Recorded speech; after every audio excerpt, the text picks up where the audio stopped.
Hi everyone. So, a minion from Despicable Me says that happiness is how we feel about ourselves without the approval of everyone else. So, have you got an area in your life that you could be happier? I'm sure we all do. And the good news is we can change. But to create a change, we actually have to change. We can't keep doing the same thing every day and expect a different result. It doesn't really work like that. So perhaps you wake up every day and you dread going to work. Your job's a little bit boring. In a recent article in the Sydney Morning Herald, only 18% of the Australian population enjoy going to their place of work. Or maybe you're in a relationship and it's just filling the space. Thinking about going home to give your partner a kiss at night actually makes you cringe. Or maybe you're that 1 in 3 in Australia doing little or no exercise and you know that you should and you do want to, but every day you just can't seem to find the energy. Or maybe when you look in that mirror, you hate that person you see staring back at you. But imagine this other life where you wake up every day and you're so full of energy. You start your day with a beach run, maybe a gym session, a yoga class, and then you pick up your fresh juice on the way to the office. And then when you walk in, you become alive because you know you're doing what you love to do. And how good would it be to be in a relationship and even after 15 years, still get that buzzy feeling when you get to go home and have dinner with your partner? And what about looking in the mirror every day and really loving that person you see staring back at you? But if we're living over here on this side and, well, we want to get over here to this side, don't you agree that something needs to change? We can't keep doing that same thing every day and expect that different result. So I know some of you are asking who I am. Well, my name's Carla, and I'm an entrepreneur. I have an Anytime Fitness franchise, I have a yoga school, and I'm a happiness and wellness coach with a book, Get Happy Now, coming out in the next week. And there's one thing I do know, and it's that we all deserve to be happy. Even if you're sitting there thinking you're already happy, you all want to be happier.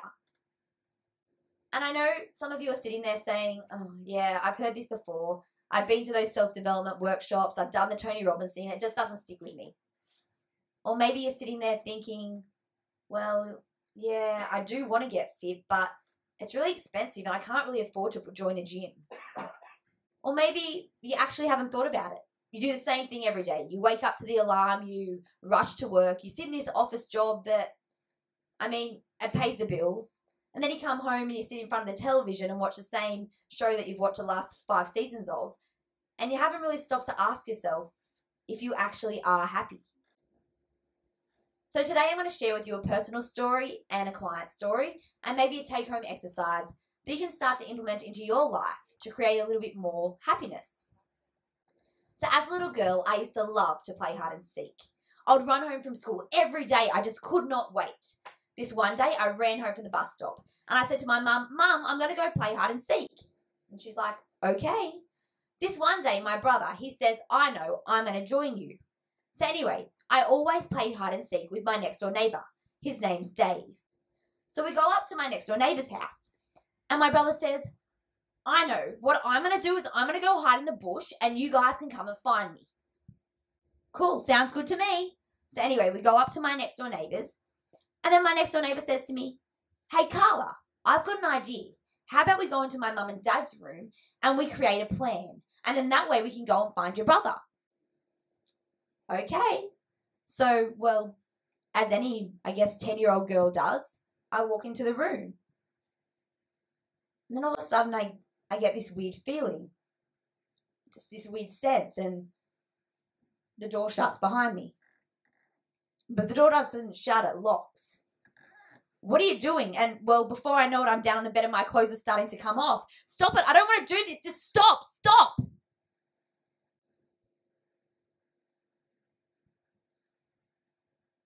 Thankfully, that day, the worst case scenario didn't happen to me.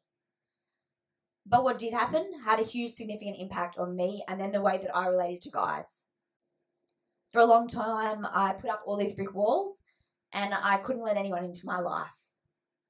I used habits such as exercise to escape the voices in my head. So I went on living my life on my terms. I decided to pack my bags and I jet set off overseas. And I had the most amazing time.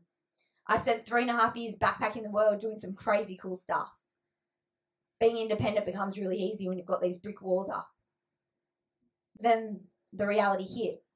My visa ran out, my money ran dry, and well, I had to come home to Australia.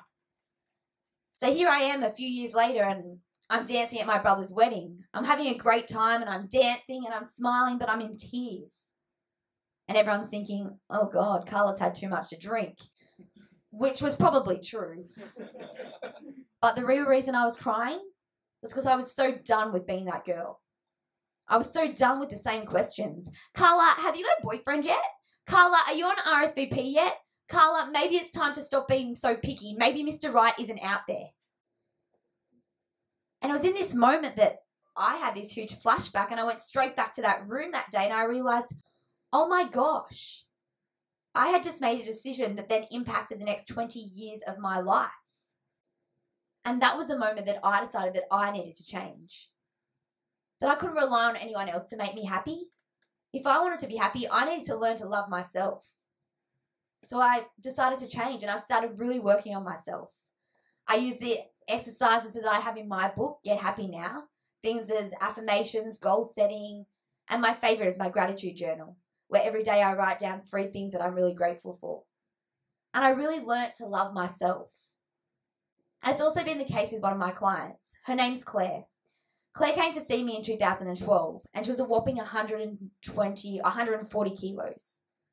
She lived a life of an ultimate couch potato and she had no self-confidence. But Claire knew that she needed to make a change in her life. So she made that commitment to join a gym and she did 3 personal training sessions a week. Not only did I work with Claire on her body, but I also worked with her on her mind. And to date, Claire's lost over 75 kilos. She's changed her life completely around. She cooks meals every day. And 2 years ago, she trekked with me in Papua New Guinea and we did the Kokoda Trail together. The thing is, we all relate happiness to so many different things. When I have that car, I'm going to be heaps happy. When I meet that person and get married, I'm going to be really happy. But the truth is, happiness comes from here. And unless you learn to love yourself and then learn to see your world differently, you'll never be happy. So let me ask you a question. Are you happy? And I mean really happy. Not, yeah, life's pretty good. I mean, are you really happy? Do you wake up every day excited about going to work? Because you deserve to. You deserve to look in the mirror and to love that person you see staring back at you. And change is hard. But you can get support, you can get help. Because you know what? We get one chance at life, one chance. So why not just get happy now? Thank you.